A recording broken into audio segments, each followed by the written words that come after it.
हथियारों के मामले में इजरायल को दुनिया का एक बहुत ताकतवर मुल्क माना जाता है।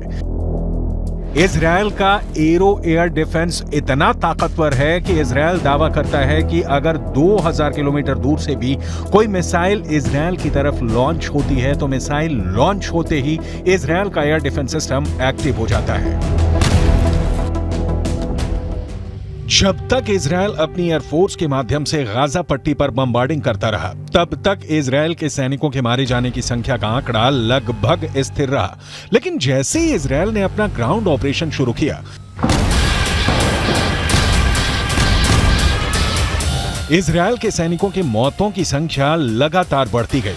लेकिन अब जो समाचार फिलिस्तीन के अखबार छाप रहे हैं, उससे ऐसा लग रहा है कि इजरायल की सेना और इजरायल की सरकार इजरायल के सैनिकों की मौत के आंकड़ों को छुपा रही है।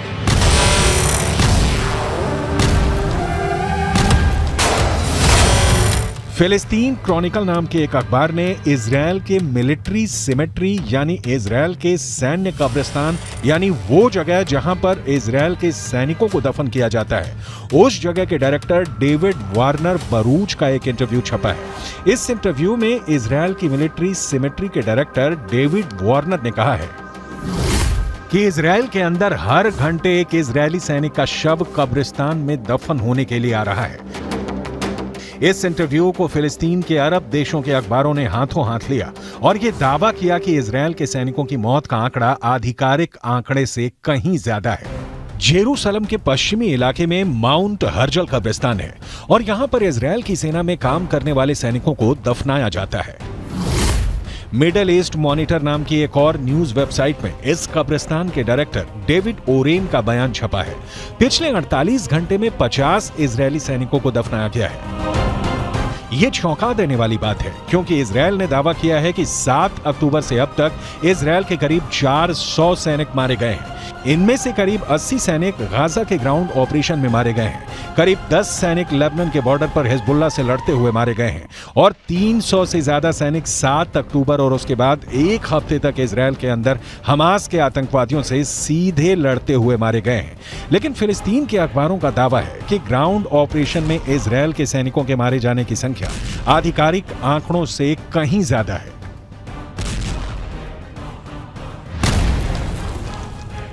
अगर इजरायल के मिलिट्री सिमेट्री यानी सैन्य कब्रिस्तान के डायरेक्टर डेविड वारेन के आंकड़ों को सही माने और इस हिसाब से अनुमान लगाएं कि हर घंटे में एक सैनिक की मौत हो रही है, तो इजरायल के ग्राउंड ऑपरेशन को लगभग 30 दिन हो चुके हैं। एक दिन में 24 घंटे होते हैं, यानी 30 दिन में 720 घंटे होते हैं। अगर इजरायल के सैन्य कब्रिस्तान के डायरेक्टर के मुताबिक हर घंटे में एक सैनिक की मौत हो रही है, तो इसका मतलब यह है कि अब तक ग्राउंड ऑपरेशन से 30 दिनों में 720 सैनिकों की मौत हो चुकी है।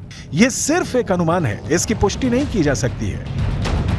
इतना ही नहीं, हिजबुल्लाह ये दावा करता है कि लेबनान के बॉर्डर पर जो जंग चल रही है उसमें हिजबुल्लाह के 80 लड़ाके मारे गए हैं, जबकि इजरायल के करीब 10 सैनिक मारे गए हैं। जबकि हिजबुल्लाह को सपोर्ट करने वाले देश ईरान के सर्वोच्च नेता खामनेई भी ये बयान जारी कर चुके हैं। इजरायल के ज्यादा सैनिक मारे गए हैं, लेकिन इजरायल आंकड़ों को छुपा रहा है।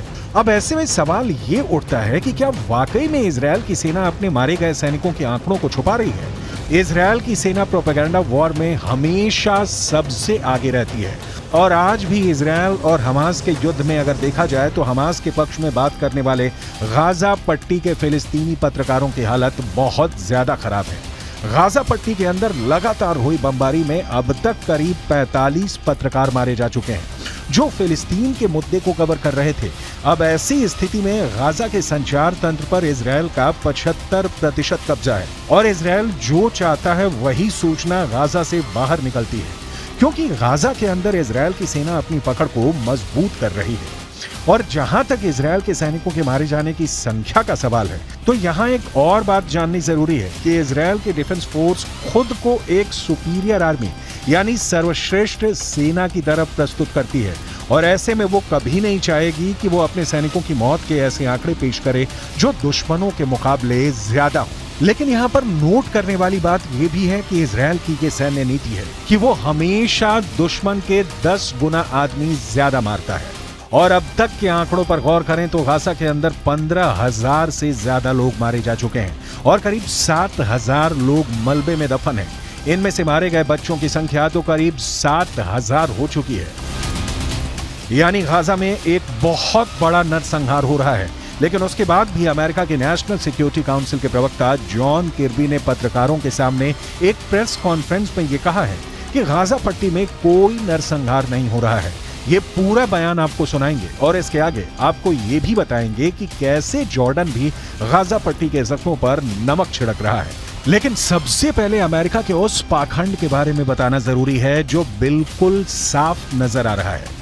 यूक्रेन और रूस के युद्ध में जब पुतिन की मिसाइल यूक्रेन पर कहर बनकर टूट रही थी और करीब 1,000 यूक्रेनी बच्चे हताहत हुए थे, तब अमेरिका ने यह कहना शुरू कर दिया था कि पुतिन नरसंहार कर रहे हैं।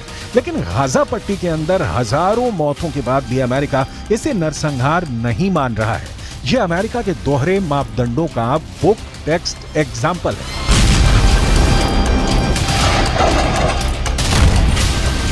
Hamas wants, make no mistake about it, is genocide. They want to wipe Israel off the map. They've said so publicly, more than one occasion. In fact, just recently. And they've said that they're not going to stop.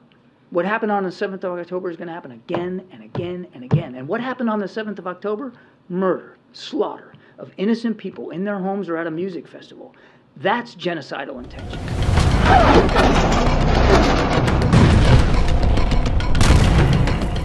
Malaysia के प्रधानमंत्री अनवर इब्राहिम ने कहा है कि Ukraine की घटनाओं को नरसंहार मानना और गाजा पट्टी की मौतों को नजरअंदाज करना वैश्विक पाखंड है। दूसरी तरफ अगर देखा जाए तो अब तक गाजा पट्टी के अंदर 30,000 से ज्यादा लोग घायल हैं और गाजा पट्टी के अस्पतालों की हालत क्या है ये पूरी दुनिया को नजर आ रही है। जॉर्डन ने गाजा पट्टी के घायल लोगों के लिए इजिप्ट के अंदर एक फील्ड हॉस्पिटल बनाया है। किंग अब्दुल्ला के बेटे खुद इस अस्पताल की निगरानी करने के लिए गए। लेकिन आपको जानकर हैरानी होगी कि इस फील्ड हॉस्पिटल में मात्र 40 बेड हैं, जबकि गाजा के अंदर 30,000 से ज्यादा लोग घायल हैं।